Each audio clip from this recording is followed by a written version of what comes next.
오늘 우리에게 주시는 하나님의 말씀은 사도행전 11장 15절부터 18절까지 말씀입니다. 내가 말을 시작할 때에 성령이 그들에게 임하시기를 처음 우리에게 하신 것과 같이 하는지라.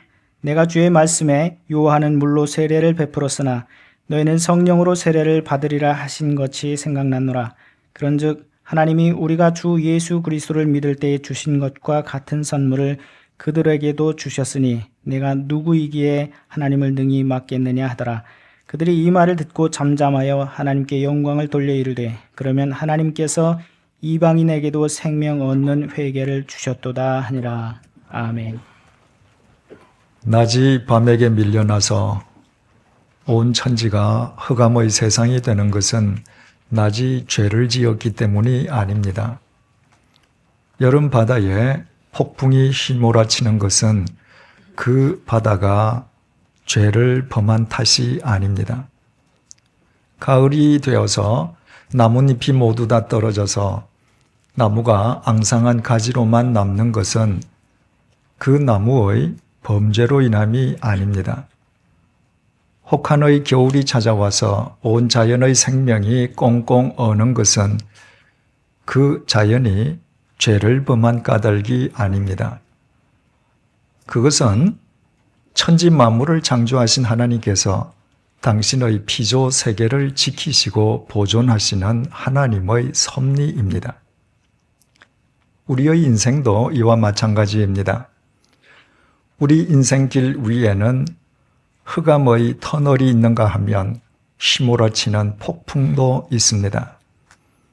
나뭇잎이 떨어지는 가을처럼 모든 것을 잃어버리는 때가 있는가 하면 혹한의 겨울처럼 아무것도 할 수 없는 때가 있기도 합니다. 그 모든 것은 우리를 창조하신 하나님께서 우리 자신들을 지키시고 보존해 주시려는 하나님의 섭리입니다. 그러므로 우리가 이 세상을 살아가다가 원치 않는 상황이나 뜻밖의 상황을 만나게 될 때 두려워할 필요가 없습니다. 그때 중요한 것은 우리가 어떻게 대처하느냐 하는 것입니다. 우리에게 주어진 모든 상황은 그 자체가 우리를 위한 하나님의 섭리이기 때문입니다. 네덜란드의 신학자이면서 현재 국제 라브리 공동체 회장인 빔 리트케르트 교수는 믿을 수만 있다면 이라는 자신의 저서 속에서 바울의 예를 들어서 하나님을 믿는 우리가 원치 않는 상황을 만났을 때 어떻게 대처해야 하는지를 자세히 일러주고 있습니다. 고린도후서 12장 7절에 의하면 바울에게는 육체에 가시가 있었습니다. 많은 주석가들은 바울이 말한 육체의 가시를 바울이 지니고 있었을 것으로 추정되는 질병과 연관지어서 생각합니다. 젊은 시절의 바울이 주님께 대적하다가 다메섹 도상에서 주님에게 사로잡힐 때 바울은 사흘 동안 시력을 상실한 적이 있었습니다. 그때 받은 충격으로 인해서 바울은 일평생 지병에 시달렸다고 주장하는 주석가들이 있습니다. 또는 편두통 혹은 우울증, 심지어는 간질병으로 바울이 시달렸다고 주장하는 학자들도 있습니다. 또 그와는 전혀 다른 견해도 있습니다. 고린도후서 12장 7절에서 우리말 육체의 가시라 번역된 헬라어 원문을 문자 그대로 번역하면 육체를 노리는 가시가 되고, 성경에서 육체란 단어는 단지 우리의 육신뿐 아니라 인간 혹은 인생 자체를 일컫기도 합니다. 따라서 바울이 말한 육체의 가시는 육체의 질병이 아니라 인간 관계였다고 주장하는 학자들도 있습니다. 이를테면 바울의 일평생 동안 끊임없이 바울을 모함했던 거짓 선지자들, 또는 바울이 지성으로 섬겼지만 바울을 외면하고 배신한 사람들을 가리켜서 바울이 육체의 가시라고 일컬었다는 것입니다. 우리로서는 그 모든 주장들이 나름대로 일리가 있기 때문에 바울이 말한 육체의 가시가 정확하게 무엇을 의미하는지는 알지 못합니다. 하지만 중요한 사실은 바울이 자신이 당면하고 있는 문제를 가시라고 표현했다는 사실입니다. 가시는 눈에 보이지 않습니다. 그래서 그 가시를 볼 수 없는 다른 사람에게는 그것이 전혀 문제로 여겨지지 않습니다. 가시는 가시 박힌 사람만 통증을 느낍니다. 밤이나 낮이나 끊임없이 찔러대는 가시의 통증은 그 가시가 제거되기까지 계속됩니다. 따라서 바울이 자신이 당면한 문제를 그것이 육체의 질병이든 혹은 인간관계든 상관없이 가시라고 표현했다고 하는 것은 그 상황이 얼마나 괴로웠으면 또 바울이 그 상황에 얼마나 시달렸으면 그 상황을 가시라고 표현했겠습니까? 바울이 자기 인생을 찌르는 그 가시에 대처하는 방법은 세 단계로 나타났습니다. 첫 번째 단계는 적극적인 저항이었습니다. 바울은 자기 인생을 찌르는 그 원치 않는 가시를 처음부터 아무 이의 없이 수용한 것이 아니었습니다. 바울은 그 가시에 대해서 저항했습니다. 그것도 적극적으로 저항했습니다.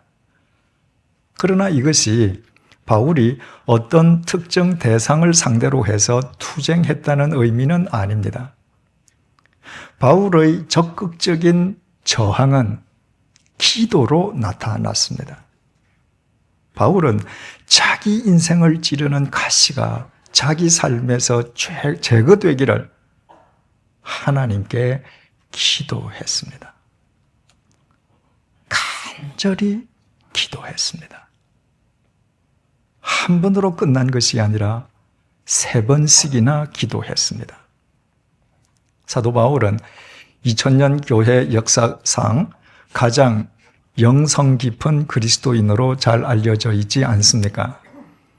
따라서 바울이 자기 인생을 찌르는 가시가 제거되기를 하나님께 3번 기도했다고 하는 것은 하나님, 이 가시를 제거해 주십시오. 이렇게 3번 말했다는 의미가 결코 아닙니다.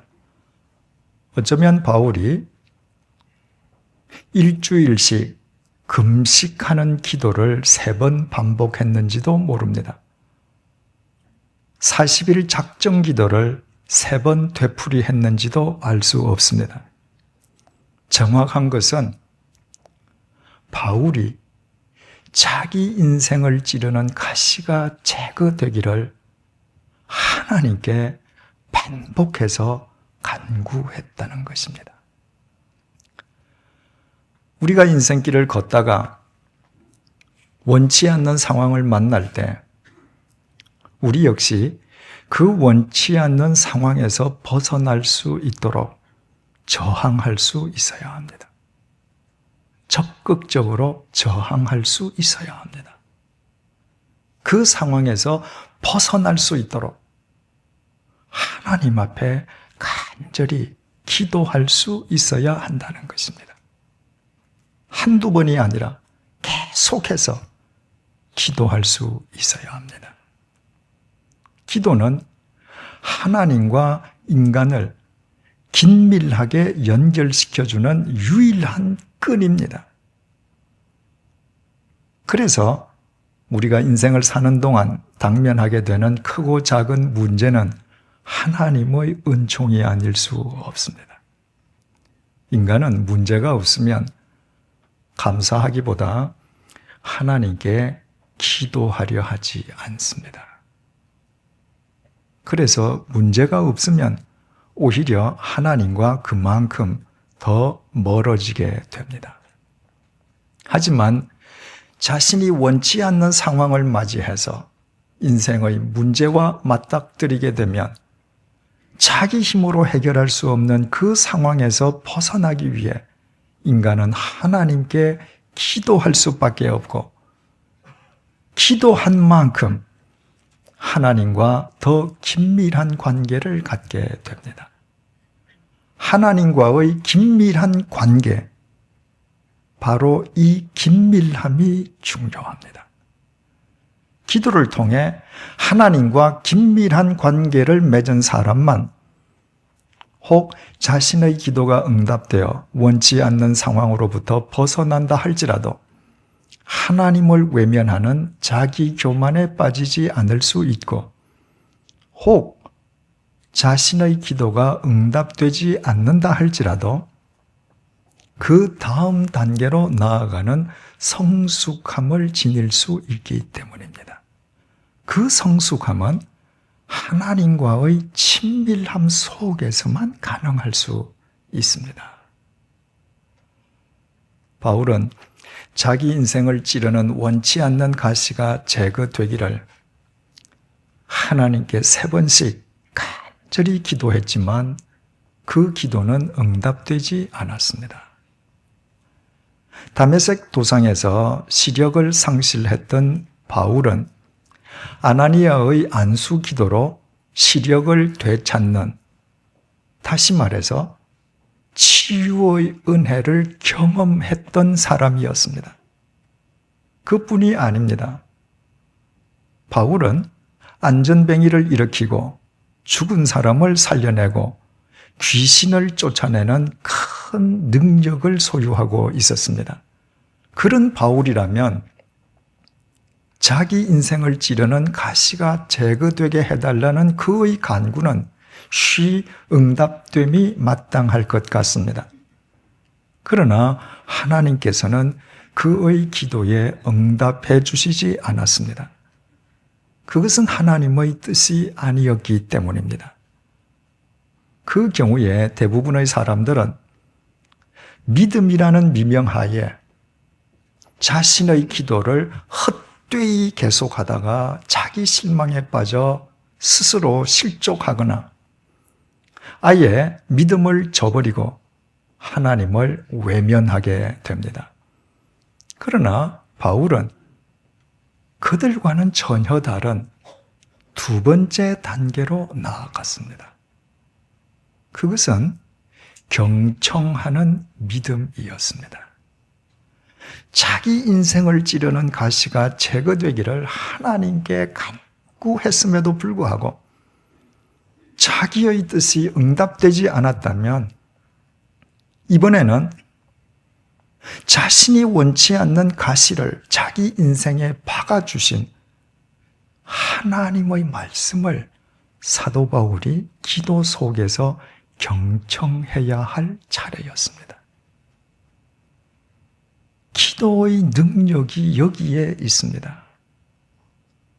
기도는 절대로 나의 뜻을 이루기 위한 수단이나 방편이 아닙니다. 그것은 무당의 푸닥거리일 수는 있지만 참된 그리스도인의 기도는 아닙니다. 그리스도인의 기도는 자기 뜻을 이루기 위해 시작되지만, 그러나 기도하는 가운데에 자신의 뜻을 버리고 하나님의 뜻을 분별하고 하나님의 뜻을 경청하게 되는 데에 기도의 신비로운 능력과 묘미가 있습니다. 바울은 자기 인생을 찌르는 가시가 제거되기를 하나님께 3번 간구했지만 하나님께서는 그 가시를 제거해 주시지 아니하시고 오히려 그 가시를 통해서 바울의 삶 속으로 들어가셨습니다. 그리고 하나님께서는 당신이 바울에게 가시를 주신 까닭은 누구보다도 더 많은 계시와 은혜를 받은 바울이 어떤 경우에도 자만심에 빠져 실족하지 않도록 바울을 지켜주시기 위함임을 말씀하셨습니다. 바울은 하나님의 그 말씀을 경청했습니다. 과연 그 말씀을 듣고 보니 바울은 그 말씀에 동의하지 않을 수가 없었습니다. 이미 말씀드린 것처럼 바울은 안전뱅이를 일으키고 죽은 사람을 살려내고 귀신을 쫓아내는 대능력의 소유자였습니다. 그를 만나는 사람들의 인생관이 변화되고 그가 가는 곳마다 교회가 세워졌습니다.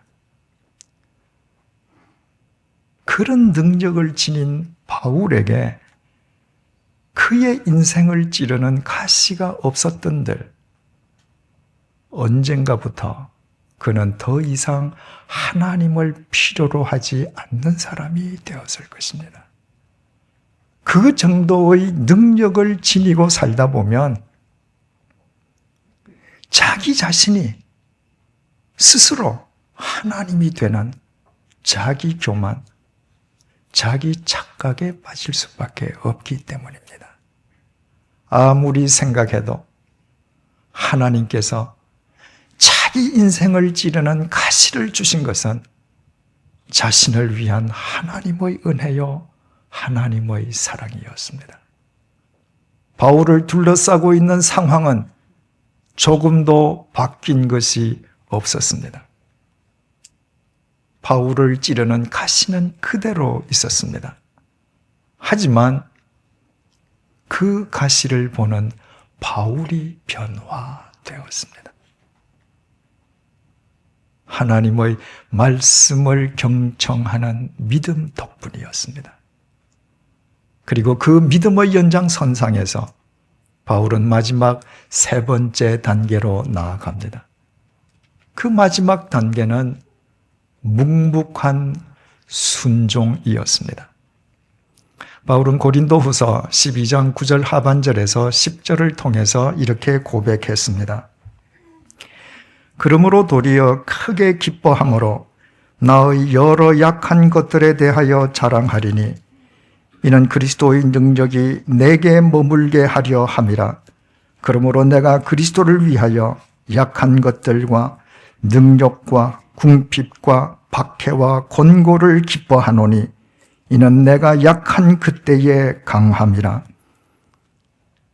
사도 바울은 주님을 쫓아 살기 위해 이 땅에서 당하게 되는 능력과 궁핍, 박해와 곤고를 전혀 두려워하지 않았습니다.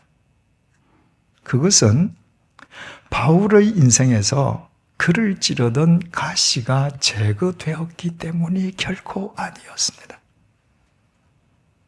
오히려 자기 인생에 그대로 박혀있는 그 가시 때문에 바울은 그런 삶을 살 수 있었습니다. 시도 때도 없이 자신을 찌르는 그 가시로 인해 자신의 연약함을 결코 잊을 수 없었던 사도 바울은 자신의 연약함 때문에 하나님의 도우심을 겸손하게 구할 수밖에 없었고 그 결과 그의 연약함으로 인하여 역설적이게도 바울은 하나님의 강함으로 일평생 살 수 있었습니다. 이처럼 하나님의 섭리에 대해 절대적으로 순종하는 바울을 비판하는 사람들을 향해 바울은 로마서 9장 20절에서 21절을 통해 이렇게 말을 했습니다. 이 사람아, 내가 누구이기에 감히 하나님께 반문하느냐? 지음을 받은 물건이 지은 자에게 어찌 나를 이같이 만들었느냐 말하겠느냐? 토기장이가 진흙 한 덩이로 하나는 귀히 쓸 그릇을 하나는 천히 쓸 그릇을 만들 권한이 없느냐?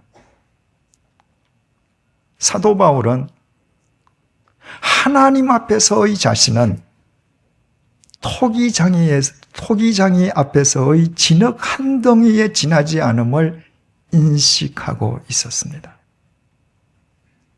다시 말씀드리면 하나님은 자신을 창조하신 창조주이시요, 자신은 그 하나님의 피조물에 불과함을 언제나 잊지 않았습니다.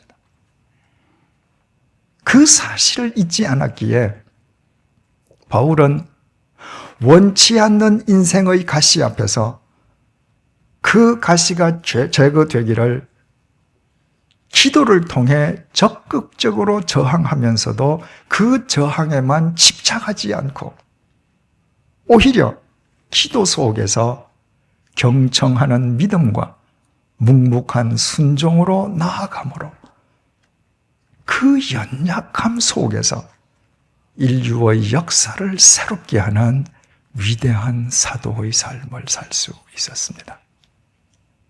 이 관점에서 보면 오늘 본문의 베드로 역시 마찬가지임을 알게 됩니다.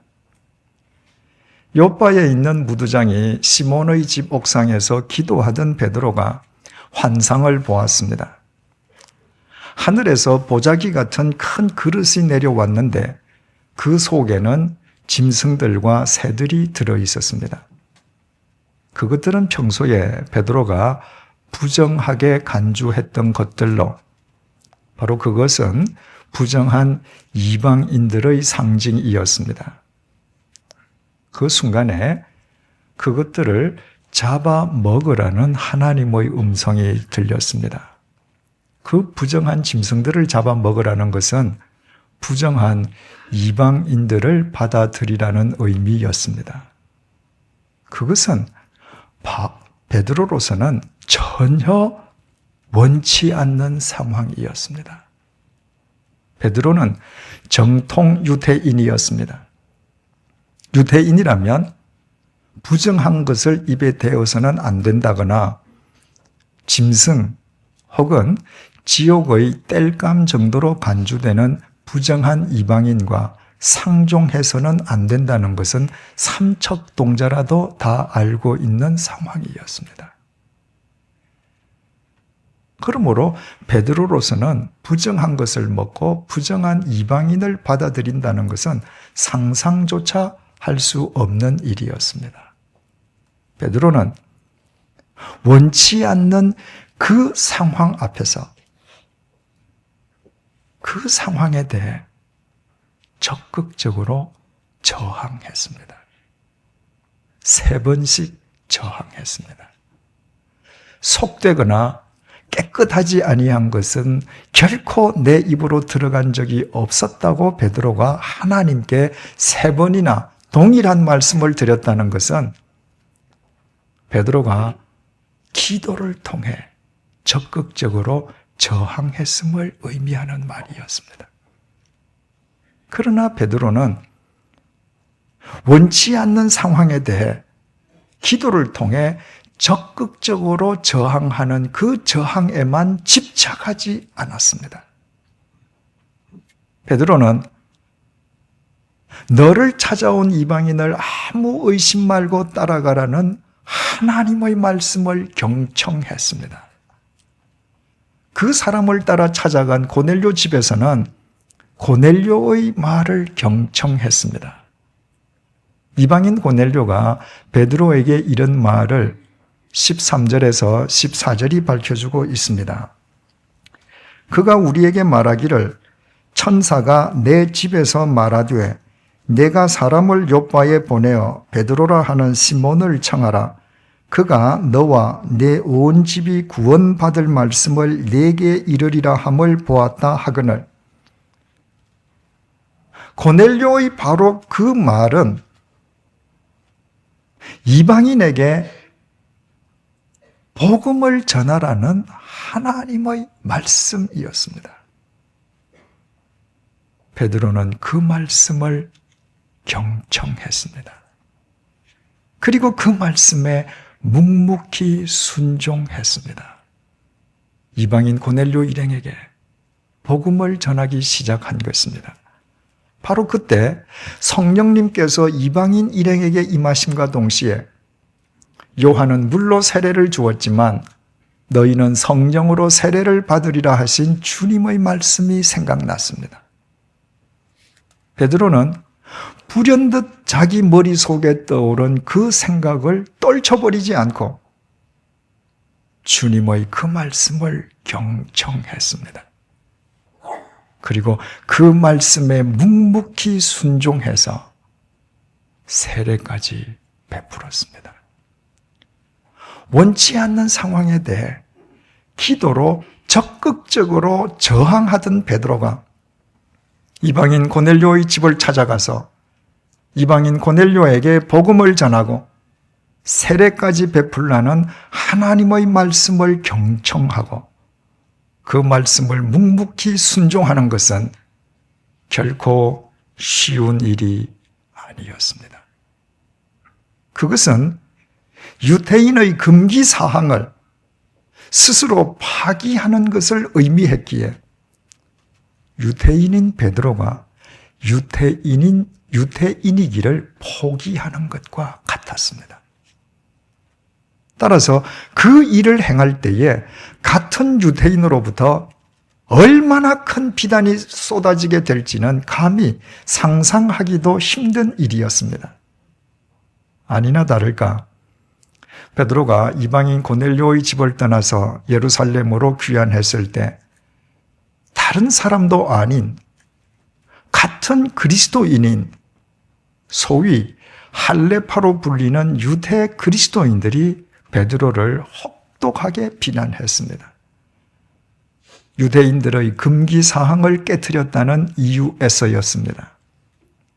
베드로는 자신이 왜 이방인 고넬료 집을 찾아갔는지, 왜 이방인 일행에게 복음을 전했는지, 왜 그들에게 세례까지 베풀었는지 그간 있었던 모든 일들을 처음부터 차례대로 성심성의껏 자신을 비난하는 자들에게 설명해 주었습니다. 그리고 오늘 본문 17절 하반절을 통해서 이렇게 결론을 맺었습니다. 내가 누구이기에 하나님을 능히 막겠느냐?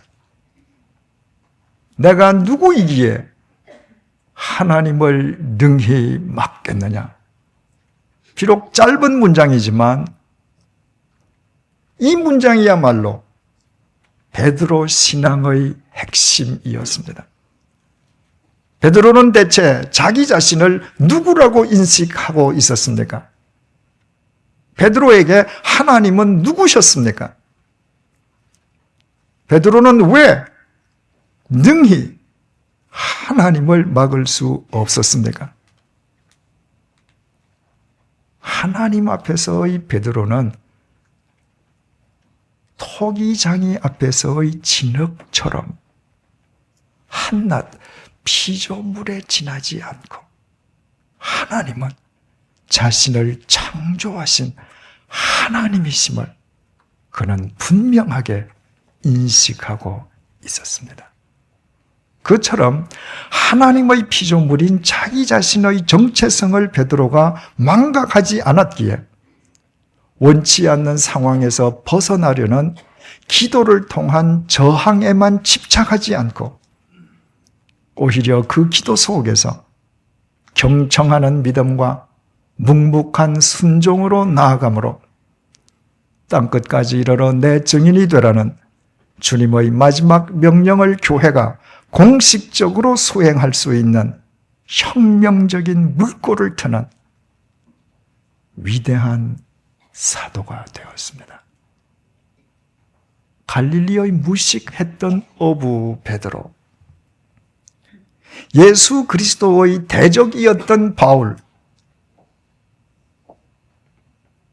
그들이 위대한 사도로 일평생 살 수 있었던 것은 이처럼 자신들이 하나님의 피조물됨을 한평생 잊지 않고 살았기 때문입니다.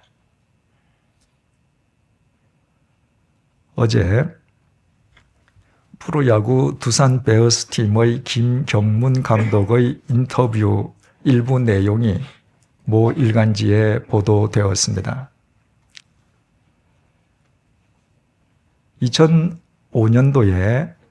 2004년도에 프로야구 두산 베어스 팀에 부임한 김경문 감독은 5년 동안 포스트 시즌 진출 4차례, 한국 시리즈 준우승 3차례, 특히 작년 베이징 올림픽에서 한국 야구 사상 최초로 우승을 일궈낸 명장입니다.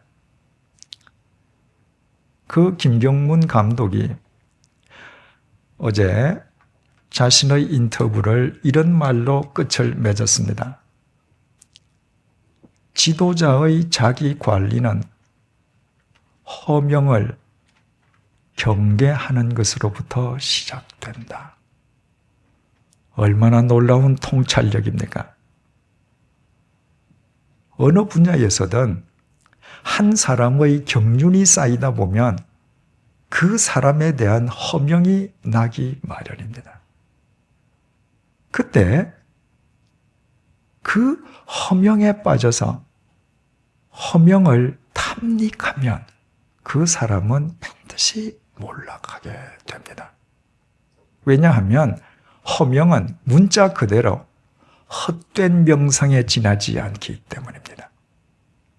무릇 허명의 유혹에서 벗어나 매일 자기 자신을 바르게 가꾸어 나아가는 사람만 자기 자신을 지킬 수 있습니다. 신앙도 똑같습니다. 우리 하나님은 살아 계십니다. 그래서 하나님을 경외하고 겸손히 섬길 때 하나님께서는 어떤 형태로든 우리의 삶을 통해 역사하십니다. 그때 그것이 마치 자신의 능력으로 인함인 양 자기 허명과 자기 교만에 빠지는 사람은 날이 갈수록 하나님과 멀어질 수밖에 없습니다.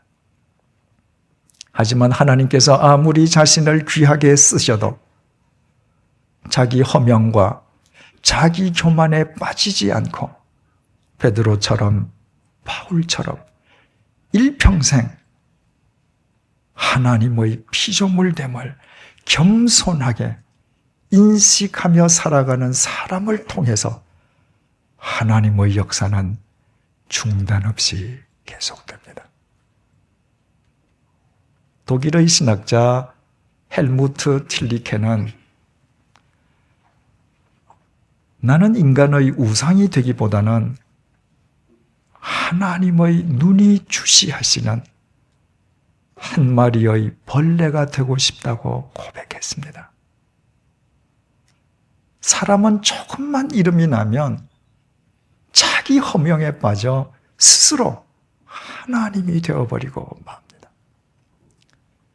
그러나 벌레는 어떤 경우에도 자기 허명, 자기 교만에 빠지지 않습니다. 벌레는 언제나 하나님의 피조물의 자리를 넘어서지 않기 때문입니다.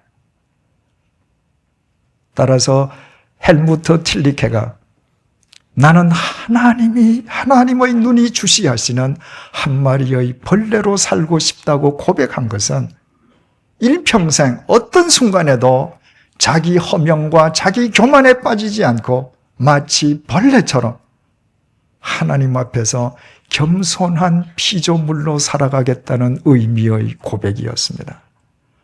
그때에만 생명보다 더 귀한 인생을 더 이상 의미 없이 낭비하지 아니하고 하나님의 뜻을 바르게 분별하고 실천하는 영원한 삶을 살 수 있기 때문입니다. 우리가 대체 누구입니까? 가정에서 내가 누구입니까? 일터에서 나는 누구입니까? 이 사회 속에서 나는 대체 누구입니까? 사랑하는 교우 여러분, 언제 어디서나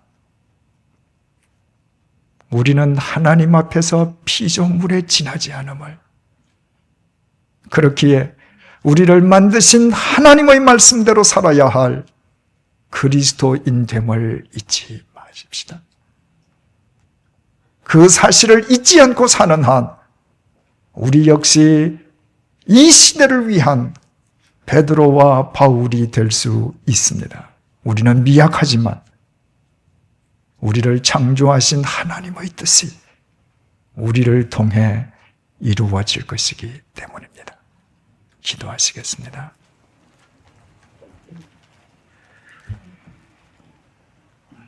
이 사람아, 내가 누구이기에 감히 하나님께 반문하느냐? 지음을 받은 물건이 지은 자에게 어찌 나를 이같이 만들었느냐 말하겠느냐?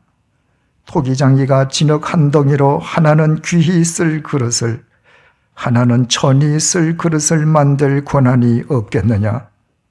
주님, 바울의 이 믿음이 나의 믿음이 되게 해 주십시오. 내가 누구이기에 하나님을 능히 맡겠느냐? 주님, 베드로의 이 선언이 나의 선언이 되게 해 주십시오. 나는 인간의 우상이 되기보다는 하나님의 눈이 주시하시는 한 마리의 벌레가 되고 싶다. 주님, 헬무트 틸리케의 이 고백이 나 자신의 고백이 되게 해 주십시오. 언제 어디서나 내가 하나님의 피조물임을 기억하며 살아가게 도와주십시오. 어떤 상황 속에서든 나를 창조하신 하나님의 뜻을 쫓아 사는 것이 나를 영원히 세우고 지키는 길임을 잊지 말도록 도와주십시오. 혹 원치 않는 상황이 나를 덮칠 때 그 상황에서 벗어나기 위해 하나님께 간절히 기도할 줄 알게 해 주십시오. 기도하되 쉬지 않고 간구하게 해 주십시오. 그 간구를 통해 하나님과 날로 친밀하게 해 주십시오. 나의 기도가 하나님의 뜻에 합당하여 혹 원치 않는 상황으로부터 벗어나면 하나님의 그 응답으로 인해 하나님과 더욱 친밀하게 동행하게 해 주십시오. 만약 나의 기도가 응답되지 않는다면 더 이상 나의 뜻을 고집할 것이 아니라 내가 원치 않는 상황을 내게 주신 하나님의 뜻을 기도 속에서 경청하는 믿음을 지니게 해 주십시오. 그리고 그 하나님의 뜻에 나의 묵묵한 순종으로 응답하게 해 주십시오. 그리하여 피조물에 불과한 나의 허망한 뜻이 아니라 나를 창조하신 하나님의 영원하신 뜻이 날마다 이루어지게 해 주십시오. 예수님의 이름으로 기도드립니다. 아멘.